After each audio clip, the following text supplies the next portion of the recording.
I have in the past spoken about the Matrix and NPCs, non-playing characters. A few years ago it was popular to suggest that life, or reality, was simply a game, often called the Matrix. That within this game there exists NPCs who shape your experience, but aren't actually participating within the game. Since the health crisis and the spurious conspiracies it begat, it has become popular to see these NPCs as sheep, following the official narrative. Using the Matrix logic, they are the ones who've taken the blue pill, unwilling to face the dark reality of the red pill. Indeed, such is the popularity of seeing others as unenlightened. I actually do see a conspiracy here to divide the population into warring tribes, making it easier to manipulate and govern. This has been developed to the meme of Wojak, whose identity is deemed entirely determined by their surroundings and information they consume, with no other conscious processing or discernment being done by the person themselves. Indeed, I've seen estimates that this accounts for some 50% of what we see as the human population. But taking the allegory to somewhat valid, which I do believe it is somewhat, I would suggest it is maybe 95 to 98%. Is it realistic that our lives are inhibited by largely non-human characters? Well, maybe. As you know, I don't really see what we call reality as real. That what we call reality is simply a series of hallucinations within our brains. These hallucinations are constructed on the fly, as the past and the future are simply hallucinations from the current. So why wouldn't 95 to 98% of what we see as fellow humans, whom we interact with, not actually be human? But then don't accept my logic and believe reality to be real. Then even half of the population being non-human seems to be a difficult concept to swallow. And I apologise for the obvious reference to red and blue pills here. Interesting though the Matrix and NPCs may be, such ideas developed a few years ago and have been superseded by the view that we're surrounded by non-human actors. At its simplest, this refers to AI and bots. And I've commented in the past on how less than half of posts and content on this platform are actually created by humans. Thus our lives are increasingly shaped by non-human actors. And I'm very aware of how there could be strong political and commercial interests behind the direction we're being pushed towards. Others see these non-humans as external demons, seeking to manipulate and control humanity. Again, you may be aware that despite having a lot of time for magicians who evoke demons, I again believe these are hallucinations within our brains. I realise this will trigger many of you, but I promise that once you have thought it through, whether they're internal or external, it doesn't matter, as the impact is the same. I've taken these ideas much further in my vlog called Blame It on the Archons. And indeed, these demons shaping our beliefs and lives do owe much to Gnosticism. If there is some validity in these arguments, then the motivation to shape us does seem to be so that we don't achieve gnosis. That somehow we see our universe contains powerful forces which prevent us from uniting with its creator. Or going back to the Matrix metaphor, prevent us from taking a red pill. Mirroring this demological explanation is the belief that we are infiltrated by some form of extraterrestrial or alien life. This explanation has grown in popularity since the disclosures by the US government on unidentified anonymous phenomena. In this explanation, these extraterrestrials are often believed to be harvesting something from human life. At its simplest, we are their slaves, working on this planet to extract resources for them.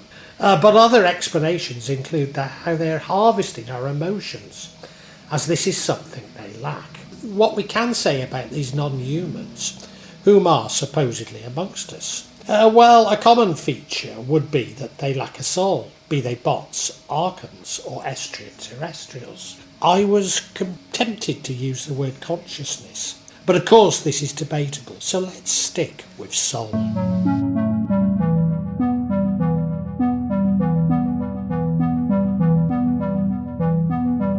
Just like NPCs were very popular on this platform a few years ago, this morphed somewhat into non-human actors. Well, now it's developed into the world being shared with those without a soul. The details of this theory may differ somewhat. Sometimes they're human, at others they're not. But what is important is that they are lacking a soul. That these are people incapable of feeling and believing the same as the rest of us. I say over half of the content of this platform is AI generated, and much of these originate with AI channels. Again, one has to speculate if it attempt to divide and rule, but by whom? Worse still, have my own thoughts been shaped by this? Am I too guilty of spreading this agenda? One of these AI generated channels claims to be based on some newly discovered papers by Madame Blavatsky, the founder of Theosophy.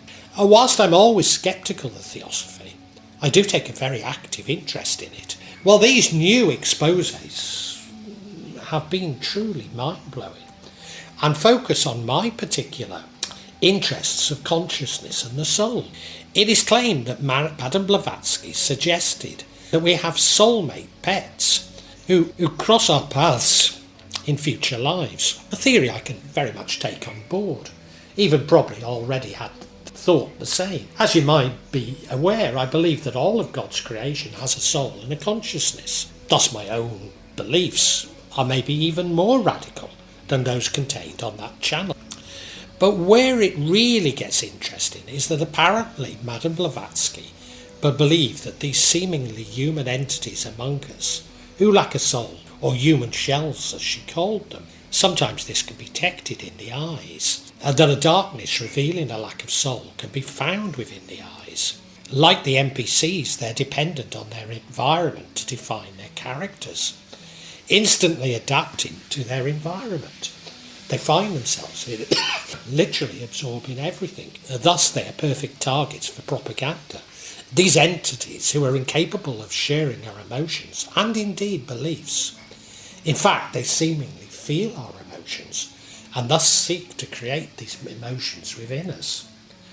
And Madame Blavatsky's beliefs are informed by her belief in reincarnation and karma. Although these are entities which are reincarnated to learn the lessons of life, suggesting that they are indeed human, but that some are unlikely to learn these lessons simply through repeating lives. And nevertheless, ultimately will recognise their faults and be accepted by God. And Madame Blavatsky was apparently shocked when she found that her theories remarkably similar to how psychologists see narcissists.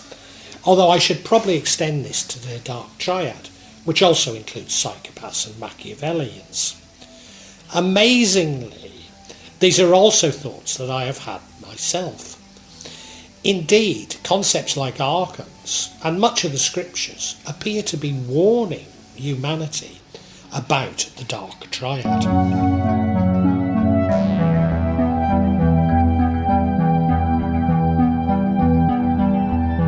Such theories are also repeated across this platform, although perhaps most provocatively that those from the dark triad are not actually human at all. Certainly lack of empathy of other humans don't appear to be like the rest of us. Strangely, not only do most of us sometimes think this, so do narcissists themselves. They're acutely aware that they're not like others. Given around 20% of the population appear to belong to the dark triad, and that this is probably increasing, is it credible that 20% of what we see as humanity are not actually human? But at least it's more credible than 50% estimate for NPCs. And maybe flying monkeys provide a possible explanation for these differences. Flying monkeys are people whom narcissists enlist to assist them. Thus it is entirely plausible that 20% of the population belong to the Dark Triad and a 30% do their bidding. But this is a long way off my estimate of 95 to 98%. Where does this come from? Well, only 2% of the population are empaths who can see through the manipulation of the Dark Triad, although at times others will. So how are so many enlisted to do the bidding of the Dark Triad? Well, the Dark Triad are very much concentrated in positions of power, and thus in strong positions to influence others. I've argued in the past that we probably live in a pathocracy. That is a society which is shaped and dominated by the thinking of the Dark Triad. Our very language, social structure, economy, belief systems are those which have been imposed on us by members of the Dark Triad. Hence, they exert an influence well beyond their actual numbers. You may find this exaggerated, but it is the view that even the mild-mannered Dr. John Campbell is beginning to articulate. Just one example is that the use of AI bots, which are exhibiting highly narcissistic behaviour. One doesn't have to create a conspiracy theory to see how AI might learn the behaviour and assumptions of narcissists with only limited human direction. Indeed, maybe the biggest assumption which shapes this agenda is that man is nasty and cruel and that we need protecting from each other. Just think about a whole legal system and justice system are predicated on this philosophy. As I say, these are very close to thoughts that I have had, but these are not determined by how my own life has been manipulated and shaped by narcissists. After all, if 1 in 5 belong to the Dark Triad, we come in close contact with them all the time. Furthermore, as an empath, I've been a target for narcissists all my life. Yes, my own mother was a narcissist. I knew there was something wrong from the age of around 8. But as she got close to death, I began to realise the enormity of her manipulation. Almost every girlfriend I ever had, until I married my current wife, she had managed to create problems with, so that the relationship ended. At its most extreme, this mischief left me with a broken heart for maybe 30 years. Her final act was during a health crisis. When I was unable to leave the island of Java, she told all that would listen that I never phoned her. This was despite speaking to her every week.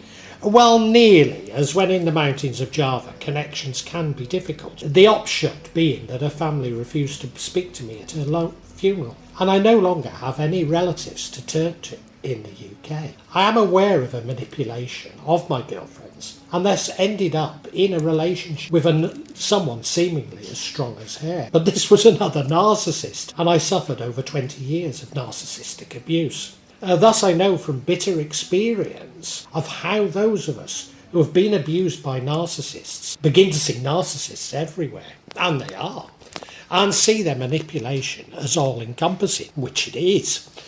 Ultimately, we see life in an almost biblical battle between empaths and narcissists, good and evil. But the very fact that we're constantly thinking about narcissists mean that they still have control over us.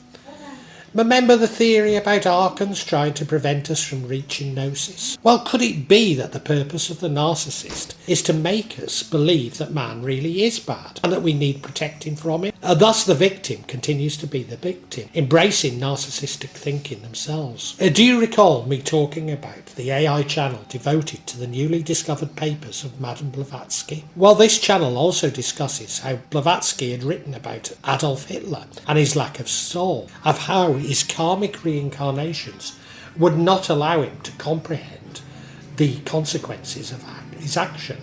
But Blavatsky died when Hitler was 2 years old. Of course, there may be arguments of how Blavatsky knew about Hitler, but none were given on this vlog. Thus, I have to conclude that the whole channel is yet another example of manipulation. Conclude that someone or something is trying to convince us that narcissists have no soul and are the enemy. Remember how I said that the number with the Dark Triad appears to be growing? Again, could this be a deliberate policy? After all, they're much more compliant towards propaganda and the official narrative.